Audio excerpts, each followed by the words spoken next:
எனக்கு தெரிஞ்சு நிறைய ஆக்ஷன் சீக்வன்சஸ் எங்களுக்கு இருக்கு படத்தில்.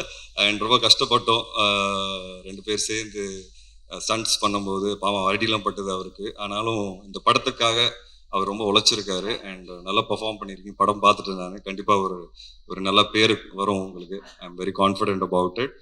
அண்ட் கடைசியில் பெஸ்ட் ஃப்ரெண்ட், எல்லார் லைஃப்ல ஃப்ரெண்ட்ஷிப் அது வந்து மிகப்பெரிய ரோல் ப்ளே பண்ணும். ஒரு ஒரு பயங்கரமான ஃப்ரெண்ட் இருப்பான் எல்லார் வாழ்க்கையில். எனக்கு வந்து 2 பேர் இருக்காங்க. ஒன்று வந்து என் ஃப்ரெண்ட் சையத் முகமது, அது நான் முன்னாடி பேசியிருக்கேன் அவரை பற்றி. இன்னொன்று வந்து விக்ராந்த், சினிமாவில் விக்ராந்த். ஸோ என்னோட struggles, ups downs, personal life, வீட்டில் இருக்கிற பிரச்சனைகள் எல்லாமே ஷேர் பண்ணியிருக்கோம். ஒருத்தரோட நாங்கள் ஷேர் பண்ணியிருக்கோம். அண்ட் எஸ்பெஷலி படுற கஷ்டம் சினிமாவில் ஒவ்வொரு படத்தில் வந்த புதுசில் இந்த ஓப்பனிங் வருமா, ஆள் வருவாங்களா? ஏன்னா எங்களை மாதிரி ஆளுங்களுக்கு அந்த மாதிரி ஸ்டார்ட் பண்ணும்போது அந்த ஓப்பனிங்கிறது ஒன்று ஈவினிங் ஷோவில் தான் டாக் ஆரம்பிக்கும். அந்த நாட்கள்லேருந்து இன்னைக்கு நாங்கள் வந்து ஒன்றா லால் சலாம் மாதிரி ஒரு படத்தில் நடிக்கிறோம். என்ன எங்களுக்கு ஒரு சந்தோஷம்னா ஒரு கவலையே கிடையாது, நிம்மதியாக தூங்குவோம். ஓப்பனிங் கண்டிப்பாக வரும். அது எங்கனால இல்லைன்னு எங்களுக்கு தெரியும், தலைவர்னால தான். ஆனால் இந்த வாட்டி ஃபர்ஸ்ட் டைம் என்னோட ரிலீசஸில் நான் ரொம்ப ரொம்ப நிம்மதியாக தூங்க போகிறேன். நைட்டு காலையில் தேட்டரில் கூட்டம் வந்துடும். வந்து படம் பார்த்தாங்கன்னா இதை கண்டிப்பாக ஹிட் ஆகுங்கிறது எனக்கு ஒரு பெரிய நம்பிக்கை இருக்குது. ஏன்னா படத்தோட கண்டென்ட் அப்படி இருக்கும். ஸோ இந்த ஒரு நம்பிக்கையோட தான் நாங்கள் இருக்கிறோம். அண்ட் இந்த ஆப்பர்ச்சுனிட்டி கொடுத்ததுக்கு ஐஸ்வர்யா மேம்க்கு தேங்க்ஸ் சொல்லணும். ரஹ்மான் சார் வந்து அவரோட படத்துல வந்து ஒரு ஒரு அழகான ஒரு சாங் கிடைச்சிருக்கு எனக்கு. ஏ புள்ள சாங் ரொம்ப ஸ்பெஷலான சாங் எனக்கு.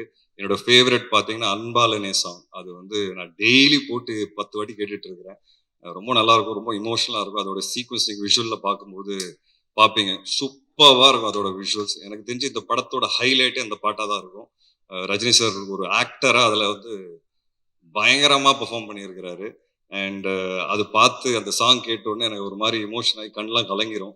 Because I know the visuals நீங்கள் யாரும் பார்க்கலன்னு நான் பார்த்துருக்குறேன். ஸோ சூப்பரான song. So Rahman sir is a big backbone to the script. And அவரோட படங்கள் அவர் கூட வந்து சேர்ந்த படங்கள் பண்ணணுங்கிறது நிறைய ஆசை இருக்கு. அது ஒரு ஆரம்பமாக பார்க்குறேன் லால் சலாமை. அண்ட் போகிறதுக்கு முன்னாடி நான் ஒரே ஒரு விஷயம் சொல்லணும்னு ஆசைப்படுறேன். கொஞ்ச நாள் முன்னாடி நான் வந்து ஒரு ட்வீட் போட்டேன். இந்த பாரத் இந்தியா அப்படின்னு சொல்லி பேர் மாறுது அப்படின்னு சொல்லி ஒரு ரூமர்லாம் வந்தது. அப்போ எனக்கு திடீர்னு ஒரு திங்கிங், சின்ன வயசுலேருந்து இந்தியா பாரத், பாரத் இந்தியா எல்லாம் ஒன்று தானே, ஏன் திடீர்னு பேர் மாற்றம் அப்படின்னு சொல்லி எனக்கு தோணுச்சு. அதை நான் பதிவு பண்ணேன். அந்த பதிவு வந்து ஒரு ட்வீட்டாக பண்ணும்போது அது பயங்கரமாக வைரல் ஆகி பயங்கரமான கமெண்ட்ஸு. ஏன்னா இது வரைக்கும் பார்த்தீங்கன்னா என் லைஃப்பில் நான் அரசியல் சார்ந்த எந்த விதமான ஒரு ஒப்பீனியன் போட்டதே கிடையாது. ஏன்னா எனக்கு அரசியல் பற்றி எதுவுமே தெரியாது, சுத்த ஜீரோ நாலேஜ். இது ஒரு இந்தியன் சிட்டிசனாக எனக்கு என்ன தோணுச்சோன்னு அதை நான் பதிவு பண்ணேன். எனக்கு தப்பாக தெரியல, என் ஒப்பீனியன் நான் சொல்லணும்னு நான் ஆசைப்பட்டேன். ஆனால் அதுக்கு வந்து எதிர்ப்பு இருக்குல்ல. 2 நாளில் நான் ஆன்டி இந்தியன் ஆகிட்டேன், நான் ஆன்டி ஹிந்து ஆகிட்டேன், நான் ஆன்டி ஆன்டி ஆன்டி நிறைய ஆகிட்டேன், ப்ரோ நிறைய ஆகிட்டேன். உடனே என் ஒய்ஃப் வந்து ஆக்சுவலாக ஹாஃப் சைனீஸு. ஸோ நான் இந்த ஊரே இல்லை அப்படின்ட்டாங்க. ஏன்னா என் ஒய்ஃப்னால நான் அதை பேசிகிட்டு இருக்கேன்ட்டாங்க. எனக்கு ஒன்றுமே புரியல. என்னால் ஏன் ஒரு பதிவு வந்து ஏன் இவ்வளோ ஒரு எதிர்ப்பு அப்படின்னு யோசிக்க ஆரம்பித்தேன். ஹேட்ரட், இவ்வளோ ஹேட்ரட் ஏன் இப்படி இருக்கோம் நம்ம எல்லாரும் யோசித்தோம். ஒருத்தருக்கு ஐடியாலஜி மாறலாம், இல்லை ஒருத்தருக்கு ஒப்பீனியன் மாறலாம். அந்த ஒப்பீனியன் நம்ம ரெஸ்பெக்ட் பண்ணிட்டு போகணும். அப்படி தானே, அதுதானே ஹியூமனிட்டி. எனக்கு ஒரு விஷயம் பிடிச்சிருக்கு, எனக்கு ஒரு விஷயம் பிடிக்கல. ஓகே, உனக்கு ஒரு விஷயம் பிடிச்சிருக்கு, அது பிடிக்கல. ஜஸ்ட் பிகாஸ் எனக்கு பிடிச்சிருக்கிறது உனக்கு பிடிக்கல அப்படிங்கிறதுக்காக நான் உங்களை இறக்கி பேசக்கூடாது. This is what I faced. And எனக்கு அது ரொம்ப ஸ்ட்ரேஞ்சாக இருந்தது. இப்போ நம்ம நாட்டில் பார்த்தீங்கன்னா நிறைய ஹேட்ரட் இந்த மாதிரி பயங்கரமாக பரவிட்டு இருக்கு, எஸ்பெஷலி சோஷியல் மீடியா. ஆனால் நம்ம சுற்றி இருக்கிற ஆளுங்களோட உட்காந்து பேசும்போது அது இல்லவே இல்லை. அப்போ உண்மையாகவே அது சோஷியல் மீடியாவில் மட்டும் தான் இருக்கா, இல்லை அது உண்மையாகவும் இருக்கா அப்படின்னு ஒரு கேள்வி வருது. பட் அது உண்மையாகவும் இருக்கு, நம்ம நிறைய இன்சிடென்ட்ஸ் பார்க்குறோம். இந்த படம் அதை பற்றி தான் பேசும். ஹேட்ரடே இருக்கக்கூடாதுங்க. ஒப்பீனியன் மாறலாம், நம்பிக்கை மாறலாம், ஐடியாலஜி மாறலாம், நிறைய விஷயங்கள். ஒருத்தரோட மதத்துல வந்து இன்னொரு மதத்துக்கு வந்து ரெஸ்பெக்ட் கொடுக்க வேண்டிய ஒரு விஷயமா வந்து அதான் டிஃப்ரென்ஸ் இருக்கலாம் மதங்கள்ல. பட் ஒருத்தருக்கு நம்ம ரெஸ்பெக்ட் கொடுத்து போகணுங்கிறது தானே வாழ்க்கை. இந்த படம் அதை சொல்லி கொடுக்கும். அதுதான் Lal Salaam. And I'm very confident that this film will definitely create noise.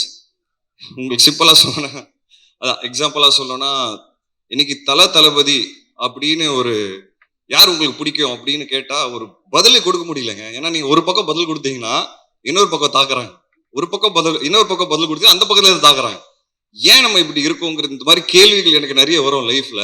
So I think this film is an answer and is an example that we should respect opinions.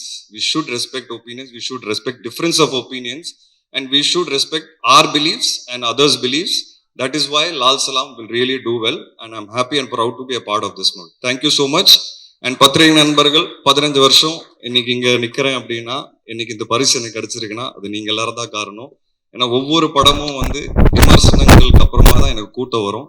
அந்த ரிவ்யூஸை நான் ரொம்ப மதிக்கிறவன். அதுக்கு காரணமே நீங்க தான். நீங்க கொடுத்த நல்ல ரிவ்யூஸ் எப்பவுமே எனக்கு வந்து கூட்டம் கொண்டு வந்திருக்கு. அண்ட் இப்போ நான் 5-6 படம் வந்து சைன் பண்ணியிருக்கிறேன். என்னோட நல்ல ஃபேஸ்ல இருக்கிறேன். And I'm thankful and I owe it to all of you. நீங்க மிகப்பெரிய சப்போர்ட்டா இருந்திருக்கீங்க. தப்பு பண்ணும்போது கரெக்டாக பின் பாயிண்ட் பண்ணியிருக்கீங்க. அண்ட் எனக்கு அதெல்லாம் ரொம்ப பிடிக்கும். And thank you so much for this journey. And I think நிறைய பேசிட்டேன். ஏன்னா எனக்கு பேசணும்னு ஆசை. நான் நிறைய பேச மாட்டேன் முன்னாடி. ஏன்னா அப்பா போலீஸாக இருக்கிறதுனால நான் எது பேசினாலும் அதில் ஏதாவது ஒரு தப்பு கண்டுபிடிப்பாங்க. அப்பா ரிட்டையர் ஆயிட்டாரு. இப்போ எனக்கு ஒரு தைரியம் இருக்கு பேசுறதுக்கு. அதனால தான் நான் வந்து என்னால் நிறைய கனெக்ட் பண்ண முடிஞ்சது ஐஸ்வர்யா அவங்களோட. எங்க அப்பா சூப்பர் ஸ்டார் இல்லை, பட் அவர் ஒரு போலீஸ் ஆஃபீஸர். பட் அவர் இருக்கிறதுனால எனக்கு எவ்வளோ பாதிச்சிருக்கு லைஃப்ங்கிறது அது எனக்கு தெரியும். அட்வான்டேஜஸும் நிறைய இருந்திருக்கு, டிஸ்அட்வான்டேஜஸும் நிறைய இருந்திருக்கு. பட் அந்த டிஸ்அட்வான்டேஜஸ் என்னங்கிறது எங்களுக்கு தெரியும். அது அவங்களுக்கு அது எப்படி இருந்திருக்குங்கிறது எனக்கு ரொம்ப நல்லா தெரியும், புரியும். ஏன்னா சார் வந்து மேடையில் சொன்னார், அவங்களும் சொன்னாங்க இந்த மாதிரி வாய்ப்பு தேடி நிறைய இடத்துல போனேன். ரஜினி பொண்ணுங்கிறதுனால யாரும் வாய்ப்பு கொடுக்கல, கொடுக்கவும் மாட்டாங்க. இங்க வெற்றி மட்டும்தான் பேசும். அந்த விதத்துல ஐஸ்வர்யா ரஜினிகாந்த் இந்த படம் கண்டிப்பா வெற்றி அவங்களுக்கு கிடைக்கும். அவங்க ப்ரூவ் பண்ணுவாங்க. இன்னும் நிறைய படம் பண்ணுவாங்க. வெற்றிக்கு மட்டும் தான் இங்க மதிப்பு. And we will definitely win. Thank you so much. Thank you.